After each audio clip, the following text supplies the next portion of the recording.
Captaincy is about making right decision whether on the field और off the field. इसलिए मैं Country Delight पर भरोसा करता हूँ। They deliver 100% pure buffalo milk to my doorstep by 7 AM। Don't just enjoy our matches, enjoy village fresh buffalo milk too. Download the country delight app. America అధ్యక్షుడు Donald ట్రంప్కు Elon మస్క్కి మధ్య విభేదాలు తారాస్థాయికి చేరుకున్నాయి sir. తన ఎక్స్లో Musk Trump మీద వరుస విమర్శలు చేస్తూ పోస్టులు చేస్తూ ఉన్నారు. అసలు ట్రంప్కి మస్క్కి ఎందుకు విభేదాలు వచ్చాయి, ఇవి ఎంతవరకు వెళ్ళాయి అంటే ఏం చెప్తారు సార్? ఎంతవరకు వెళ్ళాయి అంటే ఇద్దరు ఒకరికొకరు భారీగా విమర్శించుకునే స్థాయికి వెళ్ళాయి. సో ఈ ప్రాసెస్ ఎక్కడ స్టార్ట్ అయింది, మొదలు అర్థం కావాల్సింది మనకు ఇద్దరి సైకాలజీ ఒకే రకమైంది. ఇద్దరు హైలీ ఈగోయిస్ట్, ఇద్దరు వాళ్ళ సెంటర్గానే ప్రపంచం నడవాలని కోరుకుంటారు. ఇద్దరు కాంట్రవర్షియల్ పీపుల్, ఇద్దరు ఎక్సెంట్రిక్ మ్యావరిక్ పీపుల్. వాళ్ళిద్దరి మధ్య ఫ్రెండ్షిప్ అనేదే చాలా ఆశ్చర్యకరము, ఆసక్తికరం కూడా. ఎందుకంటే అలా హైలీ ఈగో ఉన్నటువంటి ఇద్దరు వ్యక్తులు ఎక్కువ కాలం కలిసి ఉండడం అంత సులభం కాదు. అందులో ట్రంప్ హిస్టరీ తీసుకుంటే ట్రంప్కు ఎవరు కూడా పర్మనెంట్గా మిత్రులు ఉండరు. ఇప్పుడు లాస్ట్ క్యాబినెట్లో ట్రంప్ 28 యాక్టింగ్ మినిస్టర్స్ని పెట్టాడు. అంటే మంత్రులు, తాత్కాలిక మంత్రులు 28 మంది. So that is how the Trump functions. ఒక 2 ఏళ్ల పీరియడ్లో 4 నేషనల్ సెక్యూరిటీ అడ్వైజర్లు మార్చారు, 3 chief of staff, white house staff, white house ఉద్యోగులందరికీ హెడ్స్ను 3 మార్చాడు, 2 ప్రెస్ సెక్రటరీలు మార్చాడు, ఆఖరికి జాతీయ భద్రతా సలహా నేషనల్ సెక్యూరిటీ అడ్వైజర్ 4 మార్చాడు. అంటే that is how Trump operates. అంటే ట్రంప్ అడ్మినిస్ట్రేషన్లో అట్రిషన్ రేట్, ఐటీ కంపెనీలో వాడతారు ఈ పదం, అట్రిషన్ రేట్ అని. అంటే ఎంతమంది వెళ్ళిపోతున్నారని. ట్రంప్ అడ్మినిస్ట్రేషన్ యొక్క లక్షణమే అది. అందులో ట్రంప్ కోరుకునేది తన వ్యక్తిగత ప్రయోజనం మినహా ప్రపంచంలో బంధాలు, అనుబంధాలు, స్నేహాలు, బంధుత్వాలు కూడా ఉండవు ట్రంప్కు. ట్రంప్ ఓన్లీ తన ప్రయోజనం ఏంటి అని. అది దేశాలతో డీల్ చేసినా, బిజినెసెస్తో డీల్ చేసినా, వ్యక్తులతో డీల్ చేసినా, ఆఖరికి సొంత పార్టీతో డీల్ చేసిన ట్రంప్ విధానము హౌ ఇట్ బెనిఫిట్స్ మీ, అంత సెల్ఫ్ గ్లోరిఫికేషన్ మనిషి. ఇలాన్ మస్క్ కూడా సరిగ్గా అదే స్వభావం, తనకేం లాభము. సో అందువల్ల ఇద్దరు ఇప్పుడు ఒకరికొకరు చెప్పుకుంటున్నారు, నేను నీకింత లాభం చేశానంటే నేను నీకింత లాభం చేశాను. రియాలిటీ ఏంటంటే ఇద్దరు ఒకరికొకరు లాభం చేసుకున్నారు. అమెరికాని ఇబ్బందుల్లో పెట్టారు, ప్రపంచాన్ని ఇబ్బందుల్లో పెట్టారు. ఇప్పుడు ఏమంటున్నాడు ట్రంప్, నేను నీకు ప్రభుత్వ సబ్సిడీలు ఆపితే అసలు అమెరికా బడ్జెట్ అంతా బాగా అవుతుంది అంటున్నాడు. అంటే అంత పెద్ద ఎత్తున ప్రభుత్వాలు ఇలాన్ మస్క్ దోచిపెడుతున్నారని. అంటే అమెరికాలో ప్రభుత్వాలకు కార్పొరేట్లకు మధ్య ఉండే అపవిత్ర సంబంధాన్ని ట్రంపే చెప్తున్నాడు. ఏమీ చేయాల్సిన అవసరం లేదు, బడ్జెట్ తగ్గించడానికి ఈ ట్రంప్కి ఇస్తున్న సబ్సిడీలు తగ్గిస్తే సరిపోతుంది అన్నాడు. సబ్సిడీలు, ఇన్సెంటివ్లు తగ్గిస్తే $28 బిలియన్ మేరకు టెస్లాకు, ట్రంప్ కంపెనీలకు రకరకాల సబ్సిడీలు, వ్యాపారాలు, లావాదేవీలు ఉన్నాయి. ఉదాహరణకు ట్రంప్ స్పేస్ ఎక్స్ కంపెనీకి చెందిన రీయూజబుల్ రాకెట్లు నాసా వాడుతుంది. అలాగే ట్రంప్ కంపెనీలతో టెస్లాకు ఎలక్ట్రిక్ వెహికల్ మ్యాండేట్ అంటారు. అంటే ఇన్సెంటివ్స్, అంటే వాళ్ళు ఈ రిన్యూవబుల్ అంటే శిలాజనీలు, అంటే పెట్రోల్ కార్లు కాకుండా ఎలక్ట్రిక్ కార్లు కనుక వాటికి రకరకాల ఇన్సెంటివ్స్ ప్రభుత్వం ఇస్తుంది. సో ఈ బిగ్ అండ్ బ్యూటిఫుల్ బిల్ అని ట్రంప్ తెచ్చిన తాజా బిల్లు ఎలక్ట్రిక్ వెహికల్స్కు రాయితీలు తీసేయడమే మస్క్కు కోపం వచ్చింది అనేది ట్రంప్ వాదన. అంటే చూడండి, ట్రంప్ ఏమంటున్నాడు, ఇలాన్ మస్క్ సెల్ఫ్ ఇంట్రెస్ట్ తప్ప ఇంకేమీ లేదు అంటున్నాడు. ఇలాన్ మస్క్ సరిగా అదే అంటున్నాడు, ట్రంప్కు తన ఇంట్రెస్ట్ తప్ప ఇంకోటి లేదు అని.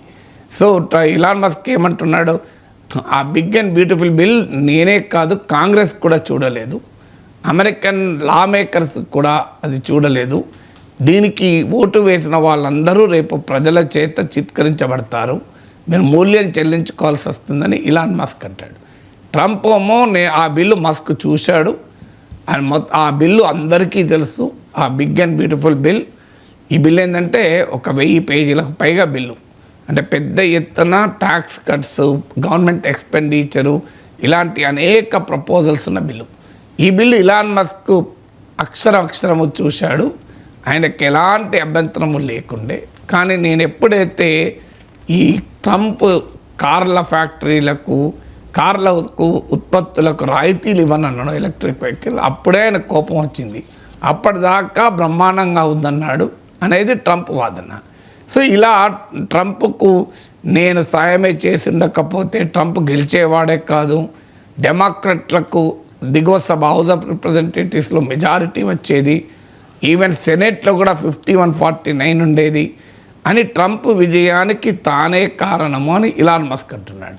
ట్రంప్ దానికి కౌంటర్గా అసలు నువ్వు లేకపోయినా నేను గెలిచేవాడిని అంటున్నాడు. సో ఇలా ఒక్కొక్కరిని ఇద్దరి మధ్య ఎక్కడి దాకా వెళ్ళిందంటే అసలు ట్రంప్ని తీసేయాలి అనే స్థాయికి ఇలాన్ మస్క్ మాట్లాడుతున్నాడు. ఒక user Republican party supporter Elon Musk president ట్రంప్ని ఇంపీచ్ చేయాలి, జేడీ వ్యాన్స్ను ప్రెసిడెంట్ చేయాలి అని ఒక పోస్ట్ పెడితే దానికి ఇలాన్ మస్క్ గుడ్ అడ్వైస్ అది ఎస్ అని చెప్పి దాన్ని ఎండార్స్ చేశాడు. సో అంత క్లియర్గా ట్రంప్ను పదవి నుంచి తొలగించాలి అని కూడా ఇలాన్ మస్క్ డిమాండ్ చేస్తున్నాడు. ఎక్కడి దాకా వెళ్ళిందో దీన్ని బట్టి అర్థమవుతుంది మనకు. సో అంతేకాకుండా రిపబ్లికన్ పార్టీ కూడా మస్క్ పిలిపించాడు. కొత్త పార్టీ పెడితే ఎలా ఉంటుంది అని తన ఫాలోవర్స్ను సలహా అడగడమే కాకుండా రిపబ్లికన్లకు కూడా చెప్పింది ఏంటంటే మీరు చూస్ చేసుకోండి, ట్రంప్ కావాలా నేను కావాలా అనే స్థాయికి వెళ్ళాడు. ఎందుకంటే ట్రంప్ ఒక 3.5 years ఉంటాడు, నేను 40 years ఉంటాను అని కూడా రిపబ్లికన్లను హెచ్చరించాడు. ఎందుకంటే ట్రంప్కు ఉన్నటువంటి ట్విట్టర్ ఓనర్షిప్ వల్ల రిపబ్లికన్లకు కూడా అటు ట్రంప్ మస్క్ మధ్యలో సైడ్ తీసుకోకుండా జాగ్రత్త పడుతున్నారు. ఇలా ఎవ్రీ పాయింట్ ఇప్పుడు ట్రంప్ టారిఫ్ల పైన కూడా మీకు ఇలాన్ మస్క్ రియాక్టెడ్, ఇది ఖచ్చితంగా రిసెషన్కు దారితీస్తుంది, ఈ ఏడాదిలోనే మనము ఆర్థిక మాంద్యం రిసెషన్ చూస్తాము అండ్ అమెరికా నాశనం చేసేటువంటి స్పెండింగ్ బిల్ ఇది ట్రంప్ మొదట్లో చెప్పే లక్ష్యాలకు విరుద్ధమైంది. బడ్జెట్ లోటు $600 బిలియన్ పెరుగుతుంది. ఇప్పటికే America 123% of GDP America debt ఉంది. ఇది అమెరికాను దివాలా తీస్తుంది అనేది ఇలాన్ మస్క్ వాదన.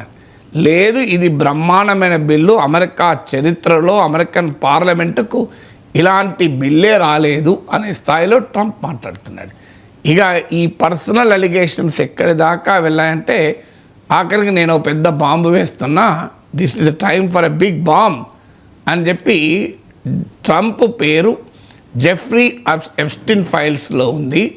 జెఫ్రీ ఎప్స్టీన్ అనే సెక్స్ అఫెండరు, వాడు జైల్లోనే చనిపోయాడు. సో ఆ ఫైల్లో ట్రంప్ పేరుంది కనుక ఆ ఫైళ్ళను రిలీజ్ చేయడము లేదు అంటూ కూడా ఇలాన్ మస్క్ ఆరోపణ చేసి have a nice day DJT అని పెట్టాడు, డొనాల్డ్ జే ట్రంప్ అని. సో వెటకారంగా ఇది the time for a big bomb అని పెట్టి, so is Trump's name is in Jeffrey Epstein files.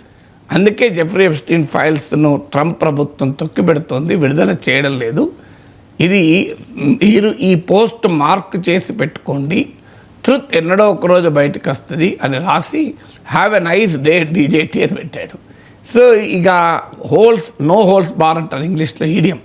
ఇక అమీ తేల్చుకునే స్థాయికి ట్రంప్ అండ్ ఇలాన్ మస్క్ వచ్చేశారు. ఇది ఎక్కడి దాకా వెళ్తుంది, ఇక భవిష్యత్తులో కలవరా? ట్రంప్ లాంటి వ్యక్తికి ఇలాన్ మస్క్ లాంటి వ్యక్తికి ఎవడు పర్మనెంట్ ఫ్రెండ్స్ ఉంటారు, ఫోర్స్ ఉంటారని చెప్పలేము. ఎందుకంటే వాళ్ళ బిజినెస్ డీల్స్, వ్యాపార ప్రయోజనాలు, సొంత ఆర్థిక ప్రయోజనాలు, రాజకీయ ప్రయోజనాలు అంటే కలుస్తారు, విడిపోతారు. భారతదేశంలోనే రాజకీయ నాయకులు చూస్తున్నాం మనం. ఇక అమెరికాలో ఉండదు, అందులో కార్పొరేట్ నెక్సెస్ ఉన్నటువంటి కంట్రీ, హయ్యెస్ట్ మనకన్నా క్రోనిజము కార్పొరేట్ నెక్సెస్ చాలా ఎక్కువ ఉంటుంది. సో అందువల్ల మేబీ ట్రంప్ మస్క్ శాశ్వతంగా విడిపోవచ్చు, లేదు మళ్ళీ అవగాహన కచ్చి కలవచ్చు. మనం జెలెన్స్కీ విషయంలో చూసాం. సో వైట్ హౌస్ పిలిచి ఘోరంగా అవమానించి ఆఖరికి మెడబట్టి గంటేసంత పనిచేశారు. మళ్ళీ పిలిపించుకొని మినరల్ డీల్ కుదుర్చుకున్నారు. అంటే ఏంటి? మినరల్ డీల్ అంటే ఉక్రెయిన్ ఖనిజ సంపదను అమెరికాకి ఇవ్వకపోతే జెలెన్స్కీ దుర్మార్గుడు, దుష్టుడు, మెడబట్టి గంటేస్తాం. లేదు, ఖనిజ సంపద అంతా దారాదత్తం చేస్తానంటే come your good friend, terrific guy, nice guy అని చెప్పి వాడితో సొంతకాలు తీసుకుంటారు. సో అందువల్ల మనం చూసాం కదా, ఉక్రెయిన్ ప్రెసిడెంట్ జెలెన్స్కీ జెలెన్స్కీని అయితే ఆహ్వానించాడు, ఆ జెలెన్స్కీని చీదరించుకున్నాడు, మళ్ళీ జెలెన్స్కీతో ఒప్పందం కుదుర్చుకున్నాడు. సో జెలెన్స్కీ విషయంలో ఒక ఫుల్ సర్కిల్ తిరిగింది మనకు. సో ముందు వైట్ హౌస్కి ఆహ్వానించాడు, ఘోరంగా అవమానించారు ట్రంప్ అండ్ వాన్స్ కలిసి, మళ్ళీ పిలిపించుకొని మళ్ళీ ఒప్పందాలు చేసుకున్నారు. So who knows, Elon Musk విషయంలో కూడా ఇద్దరికీ ఒకరికొకరు అవసరం అనుకున్నప్పుడు మేబీ దే మే యునైట్. ఎందుకంటే ఇలాన్ మస్క్ వ్యాపారాలను దెబ్బకొడతానని ట్రంప్ అంటున్నాడు. అంటే ఇలాన్ మస్క్ సంస్థలతో కంపెనీలతో ఉన్న ప్రభుత్వ బిజినెసెస్ అన్నిటినీ ఆపేస్తానంటున్నాడు. అలాగే ఇలాన్ మస్క్ కంపెనీలకు ఇచ్చే రాయితీలు, already big and beautiful bill electric వెహికల్స్కి ఇచ్చే రాయితీలు ఆపేశాడు, ఇవి కూడా ఆపుతానంటున్నాడు. ఇది ఖచ్చితంగా ఇలాన్ మస్క్ వ్యాపార ప్రయోజనాలు దెబ్బతీస్తుంది. ఇప్పటికే ఆయన కంపెనీలు చాలా సీరియస్ ఛాలెంజెస్ ఉన్నాయి. ఇప్పుడు ట్రంప్ మస్క్ల మధ్య ఈ విభేదం తీవ్రతరం కావడంతో ఇలాన్ మస్క్ టెస్లా కంపెనీ షేర్లు ఒక్కరోజు 14% పడిపోయినాయి. Stock market value, so market capitalization అంటారు, స్టాక్ మార్కెట్ సంపద $152 బిలియన్ పడిపోయినాయి. అంటే నియర్లీ మన ఇండియన్ రూపీస్లో చెప్పాలంటే 12,60,000 కోట్లు. ఆ స్థాయిలో it is the biggest single day loss Tesla చరిత్రలో. ఆ స్థాయిలో షేర్లు పడిపోలే. లాస్ట్ 1 వీక్లోనే 18% పడిపోయింది. ఇప్పటి వరకు 30% పడిపోయింది. అంతకుముందు ట్రంప్తో స్నేహం వల్ల పడిపోయింది, ఇప్పుడు ట్రంప్తో వైరం వల్ల పడిపోయింది. సో ట్రంప్తో స్నేహం వల్ల యూరప్లో, కెనడాలో బాయ్కాట్ టెస్లా అనే నినాదాలు వచ్చాయి. టెస్లా సేల్స్ గణనీయంగా పడిపోయాయి. దానికి తోడు చైనా BYD కంపెనీ నుంచి గట్టి పోటీ. ఇప్పుడు ట్రంప్తో విడగొట్టుకున్నాక పడిపోయినాయి. ఎందుకంటే ట్రంప్ ఇలాన్ మస్క్ కంపెనీలకు ఉండే వ్యాపార లావాదేవీలన్నీ కట్ చేసుకుంటానంటున్నాడు, రాయితీలు ఆపేస్తా అంటున్నాడు. ఇది very big attack on Elon Musk companies. So Elon Musk ట్రంప్కు పొలిటికల్గానే ఎగ్జిస్టెన్షియల్ థ్రెట్గా మారిపోతున్నాడు. రిపబ్లికన్ పార్టీనే తన వెనకాల ర్యాలీ చేయించుకోవాలని చూస్తున్నాడు. ట్రంప్ని ఇంపీచ్ చేయాలి అని మాట్లాడుతున్నాడు. సో అలాగే కొత్త పార్టీ పెడతానని హెచ్చరిస్తున్నాడు. 80% ఆఫ్ అమెరికన్ ప్రజలకు రిప్రజెంట్ చేయాలంటున్నాడు. సో ట్రంప్కు పెద్ద పొలిటికల్ థ్రెట్గా ఇలాన్ మస్క్ మారాలని చూస్తున్నాడు. ఇలాన్ మస్క్ పెద్ద బిజినెస్ థ్రెట్గా ట్రంప్ మారాలని చూస్తున్నాడు. సో ఇది ఎక్కడి దాకైనా వెళ్ళవచ్చు. లేదు ఇద్దరు కలిసి నువ్వు నేను కొట్టుకొని ఇద్దరు నష్టపోవడేందుకు, మళ్ళీ లెటర్స్ కమ్ బ్యాక్ అని కూడా జెలెన్స్కీతో జరిగిన దాన్ని బట్టి చూస్తే it's possible. As of now మాత్రం వార్ నడుస్తోంది. కాల్పుల విరమణ ఉంటుందా ఉండదా చెప్పలేము.